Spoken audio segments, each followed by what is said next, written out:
호세아서 13장을 보겠습니다. 1절, 2절, 2절을 함께 읽겠습니다. 에브라임이 말을 바라면 사람이 떨었도다. 저가 이스라엘 중에서 자기를 높이더니 바알로 인하여 범죄함으로 망하였거늘 이제도 저희가 더욱 범죄하여 그 은으로 자기를 위하여 우상을 부어 만들되 자기의 공교함을 따라 우상을 만들었으며 그것은 다 장세게 만든 것이오늘 저희가 그것에 대해 말하기를 제사를 드리는 자는 송아지의 입을 맞출 것이라 하도다. 북이스라엘의 우상숭배와 인본주의적 온갖 범죄를 지적하여 책망하고 하나님의 심판을 경고하고 회개를 촉구하며 회복을 예고하는 예언이 계속되고 있습니다. 에브라임이 말을 바라면 사람이 떨어도다 하였습니다. 이스라엘 백성을 가나안 땅으로 인도한 여호수아와 북왕국 이스라엘의 창건자인 여로보암 1세가 모두 에브라임 지파 출신입니다.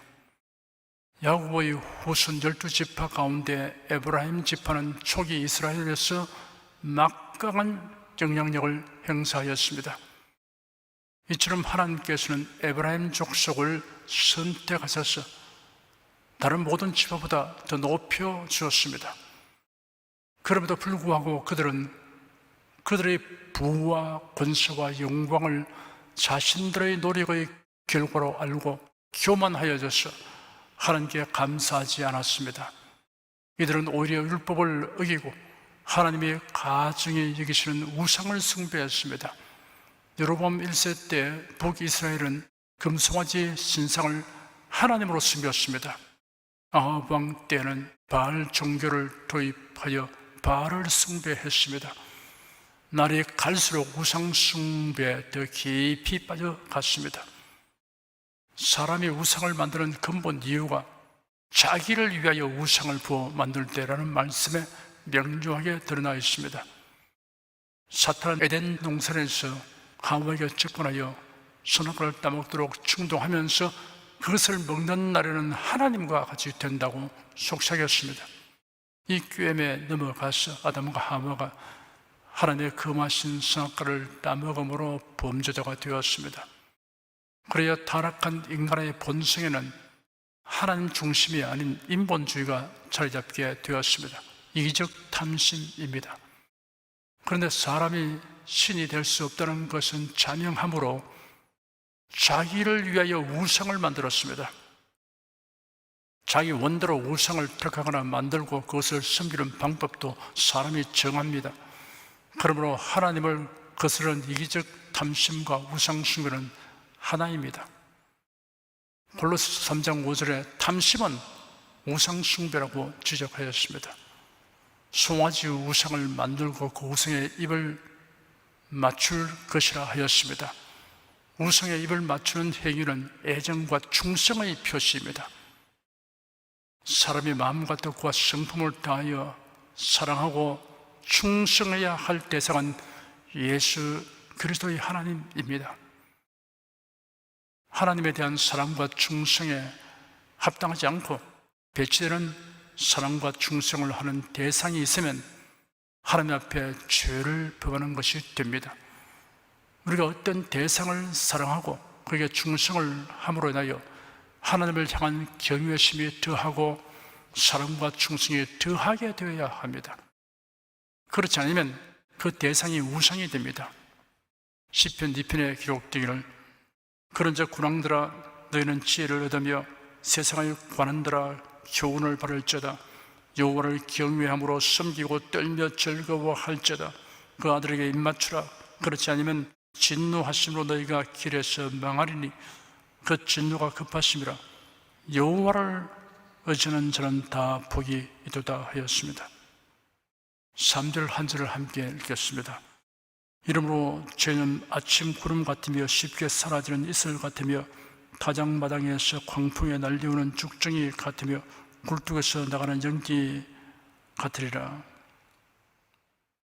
우상을 숭배하는 이스라엘의 결말을 네 가지의 비유로 묘사하였습니다. 아침 구름, 쉽게 사라지는 이슬, 타작마당에서 황풍에 날려오는 쭉정이, 굴뚝에서 나가는 연기 같다고 했습니다. 우상 숭배자들이 현재의 번영과 영화를 자랑할지라도 하나님의 심판에 임하면 순식간에 사라지고 말 것입니다. 실제로 이스라엘은 여로보암 2세 때의 번영과 영광이 아수르의 침공을 받고 아침 구름과 이슬처럼 쭉정이처럼 연기처럼 사라지고 말았습니다. 속지 마라 세상 허영에 마음 뺏기지 마라. 세상 것은 일장의 주몽 물거품과 같도다. 나는 예수님으로서 참 만족을 누리네. 세상 영광 다 준대도 주님과 못 바꾸네. 4절 한 절을 함께 읽겠습니다. 그러나 네가 애굽 땅에서 나옴으로부터 나는 네 하나님 여호와라. 나 밖에 네가 다른 신을 알지 말 것이라. 나 외에는 구원자가 없느니라. 이스라엘 백성이 애굽의 종살이에서 종지부를 찍고 자유롭게 되어 적과 꿀이 흐르는 언약의 땅을 향하여 출발하게 하신 이는 오직 여호와 하나님이십니다. 그러므로 다른 신을 섬기는 일은 천부당 만부당한 일입니다. 우리가 죄와 사탄의 종된 데서 구속받아 의롭게 되고 참 자유를 얻게 된 것은 창조주이시며 구속주이신 하나님의 은혜로 된 것입니다. 그러므로 다른 신을 섬겨서는 안 될 뿐 아니라 가까이 해서도 안 됩니다. 우상 숭배의 종교에 대해서 깊이 알려고 할 필요조차 없습니다. 종교의식과 교리에 관하여 지나치게 알려고 할 것 없습니다. 유명사찰에서 행하는 프로그램인 템플스테이에 교인들을 데리고 가는 목사가 있습니다. 목사뿐 아니라 따라가는 교인들의 신앙에도 문제가 있습니다. 예수의 보혈로 죄 씻음 받고 성령으로 거듭난 성도는 억만금을 주어도 그런 일을 하지 않습니다. 할 수는 있으나 하지 않는 것이 아니라 할 수 없습니다. 교적에 등록하고 교회에 출석하여 설교를 통하여 가르침 받아도 점치러 가고 이단 집단에 기웃거리고 우상숭배 행위에 참여하고 하나님의 이름을 망령되이 일컫는 자의 집회에 참석합니다. 거리낌이 없고 경계하여도 듣지 않고 반항합니다. 멸망받기로 작정된 사람은 어쩔 도리가 없습니다. 그 단적인 예가 가룟 유다입니다. 예수께서 그가 알아듣도록 여러 번 경계하는 말씀을 하여도 무시해버렸습니다. 5절, 6절, 2절을 함께 읽겠습니다. 내가 광야 마른 땅에서 너를 권고하였거늘 저희가 먹이운 대로 배부르며 배부름으로 마음이 교만하며 이로 인하여 나를 잊었느니라. 하나님은 이스라엘 백성을 광야에서 돌보아 주셨습니다. 기적적인 방법으로 돌보셨습니다. 그리고 풍족한 약속의 땅으로 인도하여 들이셨습니다. 그들은 광야에서 자신들의 필요를 충족하게 할 방법이 전혀 없으므로 완전하지는 않았으나 그래도 하나님을 의지하였습니다. 그러나 가나안에 정착이 되어 그들의 손으로 일하여 형편이 넉넉해지고 기반이 튼튼히 잡히게 되자 하나님을 의지하지 않았습니다. 그들이 평안히 살고 있는 것을 당연치사로 여겼습니다. 하나님께 대한 감사가 없었습니다. 자신들의 능력을 믿고 교만하게 되어 방종하게 되었습니다. 우리가 비록 만나와 반석에서 나는 물을 먹고 있지 않다 하여도 깊이 생각해 보면 우리가 먹고 마시며 누리는 모든 것이 하나님의 신비로운 손길로 공급되고 있음을 알 수 있습니다. 번영이 하나님의 은혜를 감지하는 기능을 상실하게 하는 원인이 되면 번영은 복이 아니라 화가 됩니다. 분명하게 되어 여러모로 여유가 생기면 세상 일에 마음을 빼앗겨 예배와 봉사와 전도를 소홀히 하는 것은 변망덕 죄입니다. 시간, 건강, 물질, 지위, 권세를 하나님이 맡겨주신 달란트로 여겨야 합니다. 유명한 치즈 회사인 크라프트 치즈를 설립한 크라프트는 가난한 어린 시절을 보내서나 신실한 믿음과 성실한 노력으로 자기 이름을 붙인 치즈 공장을 만들 수 있었습니다. 그 치즈 공장은 번창 일로를 걸어 크라프트는 너무 바빠 주일 예배에 참석하지 않는 것이 예사가 되었습니다. 그런데 몇 년 후 치즈 공장은 망하고 말았습니다. 어느 날 저녁 생산이 중단된 공장에서 크라프트 혼자 처량하게 앉아 있었습니다. 남아있던 몇 명의 직원들도 모두 뿔뿔이 흩어지고 난 뒤라 공장은 을씨년스럽기까지 했습니다. 크라프트는 혼자말로 아무리 생각해도 알 수 없단 말이야. 수지타산을 따져보면 도저히 망할 수가 없는 사업인데 왜 이렇게 되었을까 하고 중얼거렸습니다. 그러다가 너무도 답답해서 친구에게 전화를 걸어 사정 이야기를 했습니다. 이야기를 듣던 친구의 대답은 충격적이었습니다. 나는 자네가 망할 줄 알았네. 자네 치즈 공장이 잘 되어 가면서부터 주일 예배를 소홀히 여겼지? 하나님 섬기는 것을 밀쳐 놓고서 일이 잘 된다면 그것이 더 문제일세. 하나님이 자녀를 그대로 내버려 두지 않으신 것을 알기 바라네. 크라프트는 친구의 말에 충격을 받고 기도하고 새롭게 결심을 했습니다. 하나님을 자기 공장의 사장으로 모시기로 하고 하나님을 잘 섬기기 위한 목적으로 사업을 경영하기로 작정하였습니다. 그 크라프트는 재기하여 세계 제일의 치즈 회사가 되었습니다. 가난에 들어와 평안히 거하게 된 이스라엘은 잘 먹고 잘 살게 되자 어느 틈에 하나님을 잊어버리고 자기들 눈에 좋은 대로 우상을 따라갔다가 필력은 망하였습니다. 배가 부름으로 인하여 하나님을 잊어버린 개인이나 민족의 역사를 우리가 거울과 경계로 삼아야 합니다. 7절, 8절 두 절을 함께 읽겠습니다. 그러므로 내가 저에게 찾아갔고 길가에서 기다리는 표범 같으니라. 내가 새끼는 곰같이 죄를 만나 그 염통꺼풀을 찢고 거기서 암사자같이 죄를 삼키리라. 들짐승이 죄를 찢으리라. 변망당한 이스라엘에 대한 하나님의 심판이 크고 두려우며 철저할 것임을 비유로 묘사하였습니다. 사자 같다고 하였습니다. 길가에서 기다리는 표범 같다고 하였습니다. 새끼 일은 곰 같다고 하였습니다. 암사자 같다고 하였습니다. 돌보아야 할 새끼를 둔 암사자는 더욱 사납다고 하였습니다.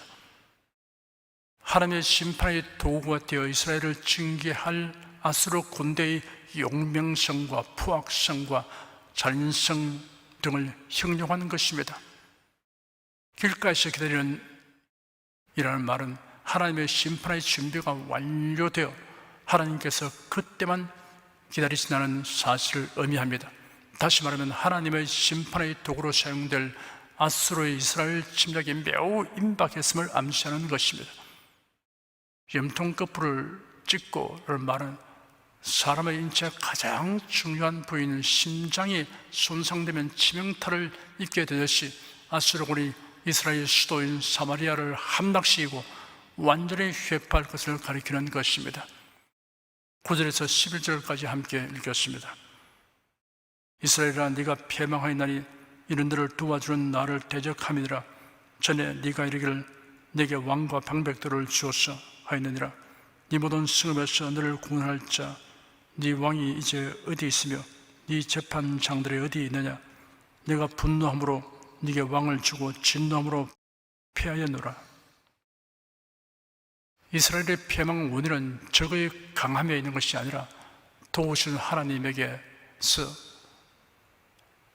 등을 돌리는 결과입니다. 백성의 근본 신앙과 정신이 바로 서지 못하면 지도자를 아무리 바꿔봐도 소용이 없습니다. 이스라엘 왕들은 사회, 경제, 군사적인 면에서 세속적인 성장을 도모하였습니다. 그리고 국가의 보호를 위해 이방 국가들에게 예물을 주며 원조를 요청하기도 했습니다. 이러한 정치 행위 자체가 잘못된 일이라고 하는 것이 아닙니다.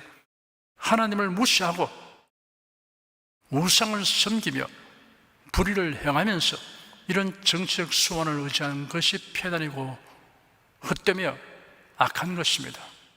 12절, 13절 두 절을 함께 읽겠습니다.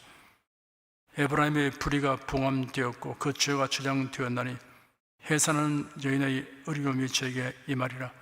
저는 어리석은 자식이로다. 때가 임하이나니 산문에서 지체할 것이 아니니라.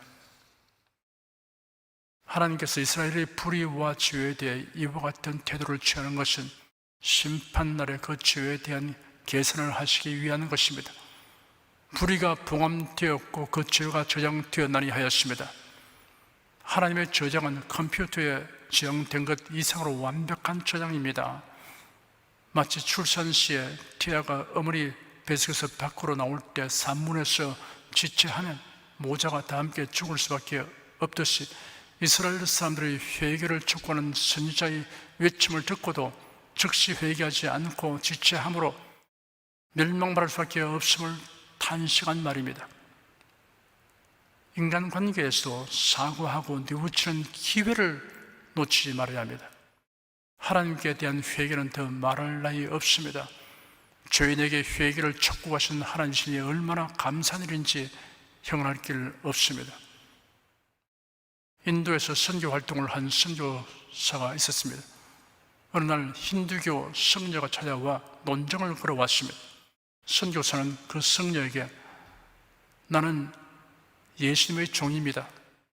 논쟁하는 것을 좋아하지 않습니다. 단 한 가지 당신에게 질문하고 싶습니다. 당신은 하루에 몇 번 정도 죄를 짓는다고 생각하십니까? 라고 물었습니다. 힌두교 승려는 대답했습니다. 글쎄요. 그러자 승려는 다시 승려에게 질문하면서 질문과 대답이 오갔습니다. 하루에 5번 정도입니까? 더 많다고 생각합니다.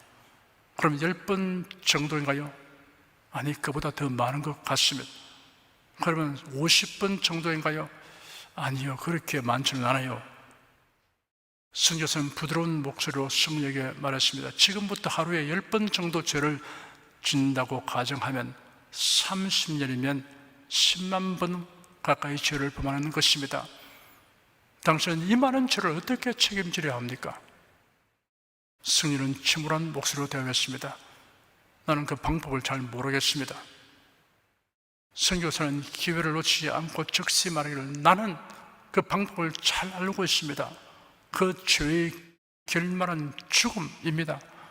구주 대신 예수께서 그 죄를 대신 담당하여 죽으셨습니다. 나는 예수를 믿어 죄사함 받았고 이제는 죄 없는 자가 되었습니다. 우리는 세상적인 문제들을 풀기 위해 학문적 지식과 지혜를 남에게서 배우거나 가르치곤 합니다. 그러나 우리의 죄 문제를 해결할 수 있는 것은 세상 학문의 지식과 지혜가 아닙니다. 육체의 힘이나 세상적인 권력, 재물도 아닙니다.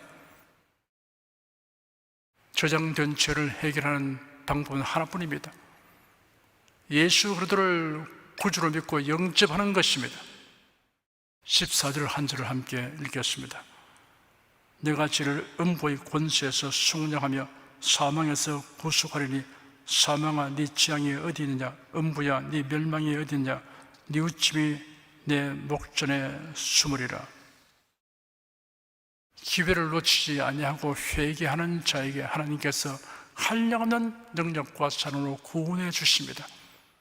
음부의 권세에서 속량하며 사망에서 구속하십니다. 그러나 끝내 뉘우침을 보이지 아니하면 재앙과 음부와 멸망을 피할 수 없습니다. 불행하게도 이스라엘의 회개가 끝내 하나님의 눈에 보이지 않기 때문에 형벌과 심판이 임하게 됩니다. 15절, 16절 두 절을 함께 읽겠습니다. 제가 비록 형제 중에서 결실하나 동풍이 오리니 곧 광야에서 일어난 여호와의 바람이라. 그 그늘이 마르며 그 샘이 마르고 그 적충한 바 모든 보배의 그릇이 약탈되리로다. 사마리아가 그 하나님을 배반하였으므로 형벌을 당하여 칼에 엎드려질 것이요 그 어린 아이는 부서뜨리우며 그 아이 뵌 여인은 배가 갈리우리라. 동풍은 보통 시로코라고 부르는 바람으로 아라비아 사막에서 부르는 뜨거운 열기를 동반한 바람입니다. 이 바람은 보통 2월에서 6월 사이에 부는데 채소와 풀을 말라주는 매우 파괴적인 바람입니다. 하나님이 보낸 동풍인 아수르 군대에 의해 이스라엘은 비참하고 처절하게 멸망할 것에 대한 예언입니다. 사마리아가 그 하나님을 배반하였으므로 형벌을 당한다고 하였습니다. 우리가 가장 혐오해야 할 죄는 하나님을 배반하는 죄입니다. 우상숭배는 하나님을 배반하는 행위입니다. 비록 선한 일을 많이 하고 사람들에게 대단한 존경을 받는다 해도 하나님을 배반하면 그 모든 일이 멸망을 면하게 하는데 아무 도움이 되지 못합니다. 기도하겠습니다.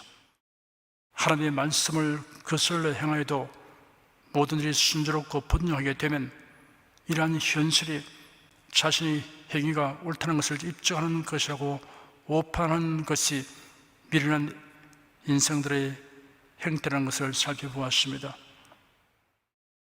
그들이 현재의 번영과 영원을 자랑할지라도 결국은 그 모든 것이 아침 구름 쉽게 사라지는 이슬, 다장마당에서 광풍에 날리우는 쭉정이, 굴뚝에서 나가는 연기 같다는 선지자의 예언대로 되었습니다. 일편단심으로 하나님을 경외하고 하나님의 말씀으로 살아가는 자는 결코 후회할 것이 없도록 그의 삶과 결말을 하나님께서 책임져 주심을 믿습니다. 예수 그리스도 이름으로 기도드립니다. 아멘.